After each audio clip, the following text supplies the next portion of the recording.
Hi friends, வாங்க ஒரு long video பார்க்கலாம். இது செவ்வாய்க்கிழமை எடுத்தது, மார்கழி 22. அழகாக அன்னைக்கு நம்ம பிரம்ம முகூர்த்தத்திலே வெத்தலை தீபம் போடுறதுக்காக வேலுக்கு அபிஷேகம் பண்ணி நம்ம முருகர் வழிபாடு பண்ணியாச்சு. காலையிலே அழகாக ஃப்ரெஷ்அப் ஆகிட்டு அழகாக வேலுக்கு அபிஷேகம் பண்ணுறது ரொம்பவே மன நிம்மதியாக, மன சந்தோஷமாக, ஒரு நிறைவாக இருந்துச்சு ஃப்ரெண்ட்ஸ். அன்றைய நாளே எனக்கு இதில் வேல்மாறல் போட்டு விட்டுட்டு நான் மாட்டுன்னு அபிஷேகம் பண்ணேன். 3 அபிஷேகம் தான் பண்ணேன். பால், சந்தனம், மஞ்சள், இந்த 3 வச்சு தான் அபிஷேகம் பண்ணேன்.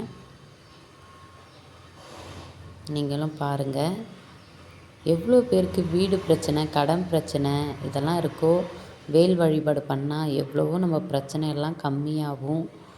என்ன ஒன்று, எல்லாமே நம்பி செய்யணும். செய்கிறதுனால நிறையா பலன் கிடைக்குமா, கஷ்டம் வராதான்னு சொல்லிட்டுலாம் கேட்காதீங்க. செஞ்சாலும் செய்யலைனாலும் நம்மளுடைய கர்மான்னு சொல்லுவாங்கள்ல, அதை இந்த ஜென்மத்தில் நம்ம தீர்த்தே ஆகணும். எனக்கும் நிறைய கஷ்டம் இருக்குது. ஆனால் எவ்வளோ கஷ்டம் வந்தாலும் நம்மளுக்கு என்னமோ முருகர் கூட இருக்கிறதுனால மேக்ஸிமம் எந்த கஷ்டமும் நம்மளுக்கு அதிகமாக தெரிய போகிறது கிடையாது. அவ்வளோதான், வரும் தான். கஷ்டம் இல்லாத மனிதர்கள் யாரும் கிடையாது. எவ்வளோ பெரிய கோடீஸ்வரங்களாக இருந்தாலும், எவ்வளோ பெரிய லட்சாதிபதியாக இருந்தாலும் அவங்களுக்குன்னு ஒரு கஷ்டம் இருக்கும், அவங்களுக்குன்னு ஒரு வலி இதெல்லாம் இருக்கும் தான். எதையும் வெளியே கட்டாமல் வாழ பழகிக்கிட்டால் எல்லாமே ஈஸியாக இருக்கும். அவ்வளோதான். எல்லாருக்கும் பிரச்சனை ஒன்று இருக்குது, அதுக்கு வழியும் ஒன்று இருக்குது, தீர்வும் ஒன்று இருக்குது. கடவுள் அதுக்கு பிரச்சனையை கொடுத்தாருன்னா அதுக்கு தீர்வு இல்லாமல் அந்த பிரச்சனையை கொடுக்க மாட்டார். என்னுடைய லைஃப்பில் நிறைய விஷயத்தை நிறைய பேரையும் சரி, நிறைய விஷயத்தையும் சரி, இது இப்படி தான் சொல்லிட்டு காமிச்சு கொடுக்குறாரு கடவுள். இவங்க இப்படி தான், நீ தான் இவங்கள்ட்டலாம் இருந்து கொஞ்சம் சக்தியை கொடுக்குறாரு நம்மளுக்கு. எல்லா மனப்பக்குவத்தையும் கொடுக்குறாங்க. நான் பெரிய ஞானி மாதிரிலாம் சொல்லலை. என்னுடைய அனுபவத்தில் நான் நிறையா பார்த்துருக்கேன். எனக்கு பொதுவாகவே கடவுள் பக்தி எனக்கு உண்டு. அதனால் நான் நிறையா இப்போ கல்யாணம் பண்ணியிருக்க கணவர்லாம் வேணும்னு சொல்லிட்டு நிறைய வேண்டுதல்லாம் வச்சு நிறைய கடவுளெல்லாம் கும்பிட்ருக்கேன். அதில் முருகர் கடவுளும் ஒருத்தர். நிறைய கடவுளை கும்பிட்டு இன்றைக்கி அவரை கரம் பிடிச்சி சந்தோஷமாகவே இருக்கேன். எந்த பிரச்சனையும் இல்லை. இந்த வெத்தலை நம்ம வீட்டு செடியில் பறித்தது. இப்போ தான் கொஞ்சமாக செடி துளுக்குது. அதில் பறித்த வெத்தலை தான் இது. அதான் ரொம்ப சின்ன சின்னதாக இருக்குது. எனக்கு பட்டுன்னு சடனாக நம்ம காலையிலே பிரம்ம முகூர்த்தத்திலே எல்லா வேலையும் முடிச்சிடலாம், வெத்தலை தீபமும் அப்பயே போட்டுடலான்னு சொல்லிட்டு பட்டுன்னு வெத்தலை வாங்கலை. அதனால் நம்ம செடியில் இருந்ததே பறிச்சிட்டேன்.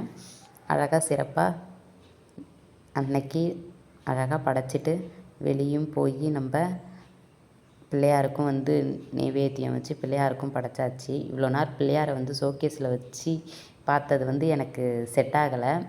இந்த வீட்டுக்கு வந்ததுலேருந்து பாருங்கள், பூஜை ரூம் ரொம்ப சின்னதாக, அதனால் வைக்க எனக்கு இடம் பத்தலை. நான் என்னுடைய பழைய வீட்டில், வாடகை வீட்டிலலாம் இருந்தேன்ல, அந்தளோடைய கிளிப்லாம் இப்போயாச்சும் எனக்கு வேறு ஃபோனில் இருக்குது. அதோடைய கிளிப்லாம் எனக்கு கிடச்சா ஆட் பண்ணுற பாருங்க. அதில் எல்லாமே வச்சுருப்பேன். 2 குத்து விளக்கு எல்லாம் வச்சு சாமி கும்பிட்டு இப்போ அதான் இருக்கிறதுக்கு தகுந்த மாதிரி வாழ பழகிக்கணும்னு பெரியவங்க சொல்லி தானே கொடுத்துருக்காங்க. அந்த மாதிரி வாழ பழகிக்கணும், அவ்வளோதான். எல்லாம் நிரந்தரமாக ஏற்றுக்க பழகிக்கணும், அவ்வளோதான் ஃப்ரெண்ட்ஸ்.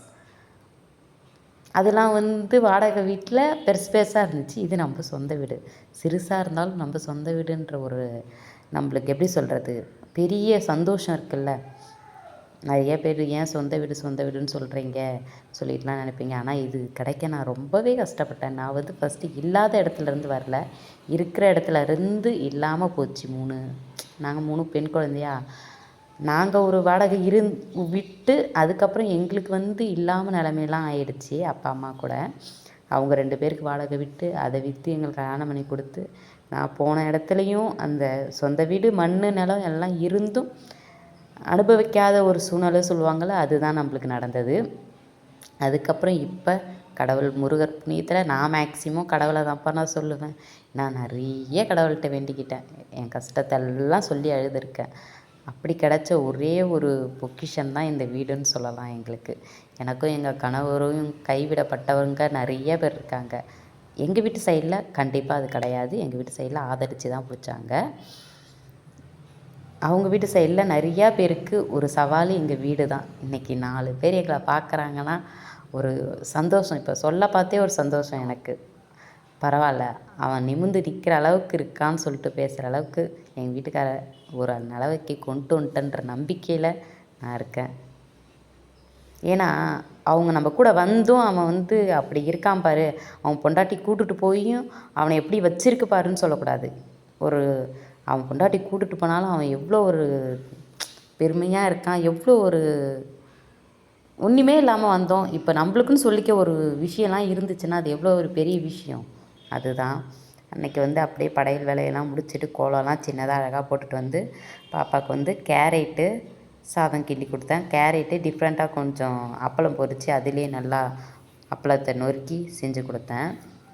அவங்களுக்காக செய்கிறோம்ல, கொஞ்சமாக தான் செய்வேன். மிளகாவும் கொஞ்சம் கம்மியாக போடுவேன், இல்லைன்னா சாப்பிட மாட்டாங்க. காரம் அதிகமாக இருந்தால் சாப்பிட மாட்டாங்க, எண்ணெய் அதிகமாக இருந்தால் எண்ணெய் அதிகமாக இருக்குன்னு சொல்லுவாங்க. அதனால் அவங்களுக்காக செஞ்சுட்டு மதியம் நம்மளுக்கு தேவையான சாப்பாடை மதியம் தான் நாங்கள் செஞ்சு சாப்பிடுவோம்.